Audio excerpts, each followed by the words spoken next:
Well, things are trying to get going here in New York State. A lot of tracks held practices recently. Season's still a few weeks away for a lot of them, but they'll be practicing up north, just north of Watertown this weekend up at Can Am. They have an open practice on Saturday.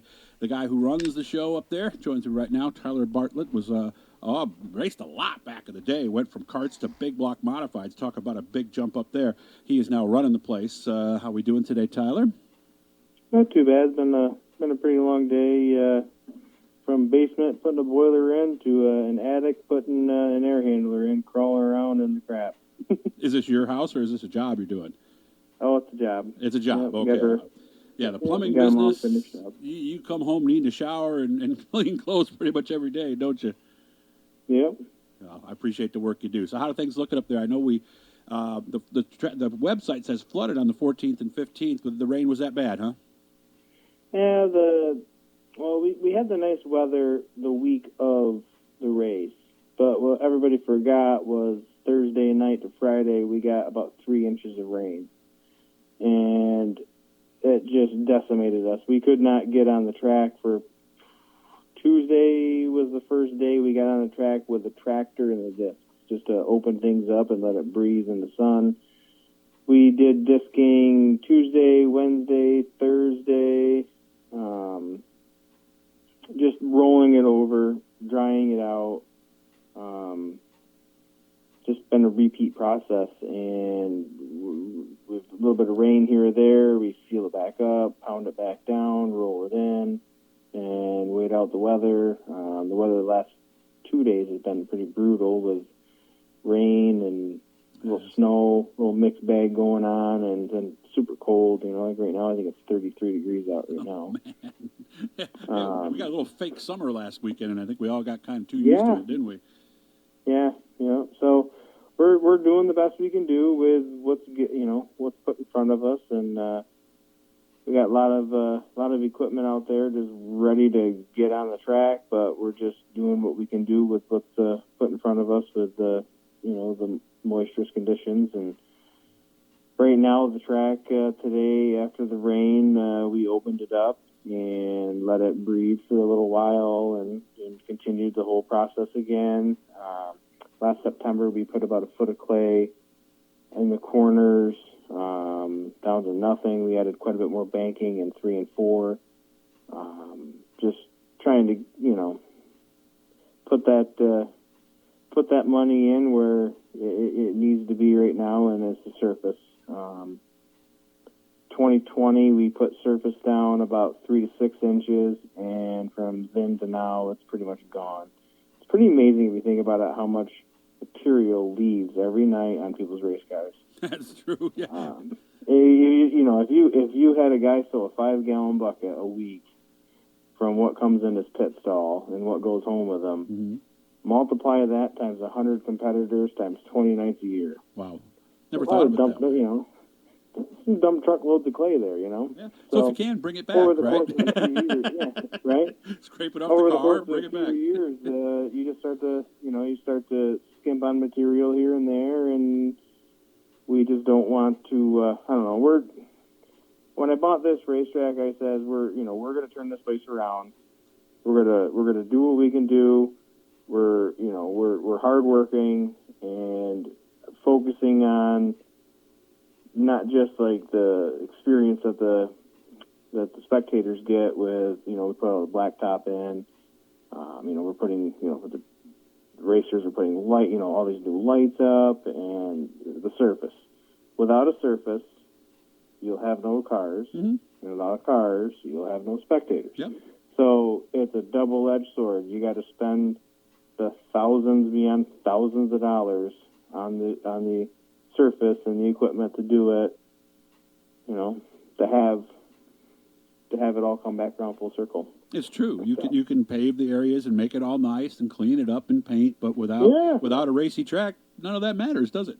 Yeah, you could spend a few $1,000s on paint, make it all look good, but if you don't have a racetrack where the action is, it really makes no difference because you'll have no spectators and you'll have no competitors. So surface is everything. It is. It all flows around the surface. It all begins with the racetrack itself, guys. And that is the show. Is the clay nearby at least, or did you have to truck it from a long way away? We pulled it.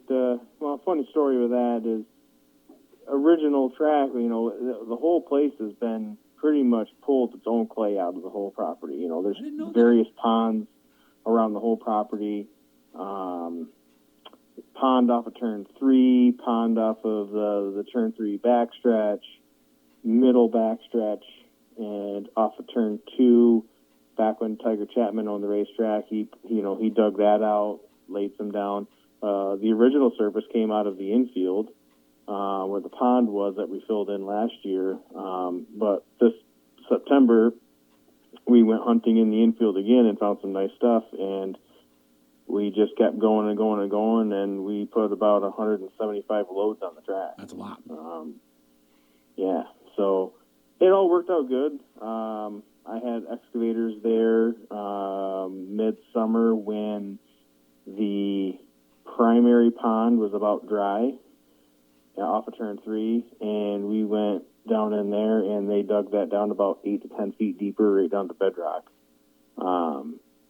So we have a massive pond now off of turn 3, and the material that was pulled out of there will fill in. We're actually right now filling the hole in the infield. Okay. Well, at least it came on site. It's a process. Yeah, it is. And unlike a lot of people who have to go miles away and have a procession of dump trucks come in, and now having that deeper pond, because another thing, guys, is you got to have water on the site too, so you can water the track. And otherwise, that's a big deal. So sounds like, if anything, we're really in pretty good shape. We just need a little cooperation from Mother Nature. Yeah. The one thing that I keep trying to wrap my head around is you got to look ahead. It was devastating to lose this past weekend for the 2-day show.